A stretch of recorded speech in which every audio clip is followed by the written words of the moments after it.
सोलापूरच्या जनतेने इतक्या मोठ्या प्रमाणात मतदान आम्हाला केले त्याबद्दल धन्यवाद आणि आम्ही हा पराभव मोठ्या मनाने स्वीकारलेला आहे।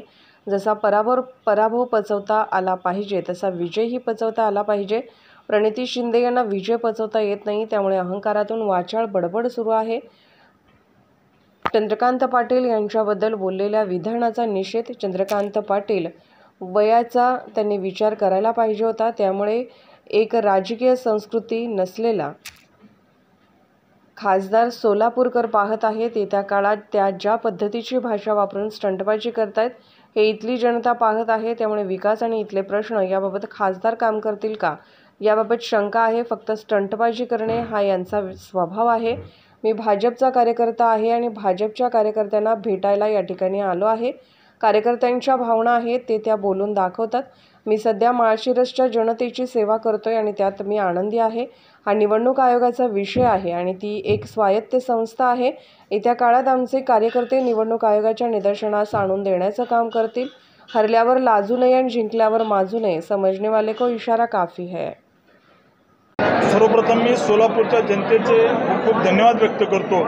इतका मोठं मतदान या ठिकाणी आम्हाला केलं आहे आणि आम्ही पराभव मोठ्या मनाने स्वीकारलेला आहे। त्यामुळे येत्या काळामध्ये सोलापूरच्या जनतेशी जो ऋणानुबंध आहे, इतक्या मोठ्या प्रमाणात मतदान या ठिकाणी मला केलेलं आहे, भारतीय जनता पार्टी महायुतीला केलं आहे। त्यामुळे आज कार्यकर्त्यांना भेटावं, संवाद साधावा म्हणून आम्ही आलो आहे। आम्ही भारतीय जनता पार्टीचे कार्यकर्ते या ठिकाणी पराभवातून खूप काही शिकत असतो। त्यामुळे आम्ही खूप काही चिंतन या विषयामध्ये करण्यापेक्षा कार्यकर्त्यांनी या निवडणुकीमध्ये जे काम केलं आहे त्या कामाचं कौतुक करण्यासाठी सगळ्यात महत्त्वाची गोष्ट आहे की पराभव हा पचवता आला पाहिजे, तसा विजयसुद्धा पचवता आला पाहिजे।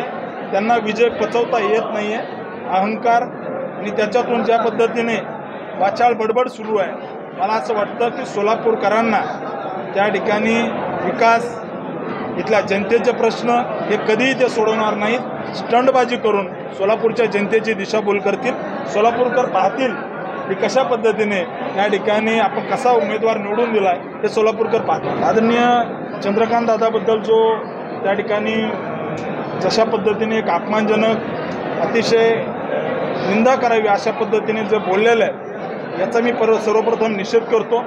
आदरणीय दादा त्या ठिकाणी दादांचं वय याचा विचार त्यांनी करायला पाहिजे होता आणि एक राजकीय संस्कृती नसलेला खासदार सोलापूरकर पाहत आहेत। येत्या काळामध्ये ज्या पद्धतीने त्यांनी भाषा वापरत आहेत, ज्या पद्धतीने स्टंटबाजी करतायत, ज्या पद्धतीने त्या वागतायत, इथला कार्यकर्ता पाहतो, इथली जनता पाहते आहे। सोलापूरकरांना या ठिकाणी एकच सांगतो की येत्या काळामध्ये विकास आणि इथले प्रश्न याबद्दल इथले खासदार कधी काही करतील का नाही याच्याबद्दल शंका आहे, कारण फक्त स्टंटबाजी करणं हा यांचा त्या ठिकाणी खऱ्या अर्थानं स्वभाव आहे आणि सोलापूरकर ते अनुभवत आहे। भारतीय जनता पार्टीचा कार्यकर्ता आहे आणि भारतीय जनता पार्टीच्या कार्यकर्त्याला या ठिकाणी भेटायला आलो आहे। कार्यकर्त्याच्या भावना कार्यकर्ता बोलून दाखवत असतात।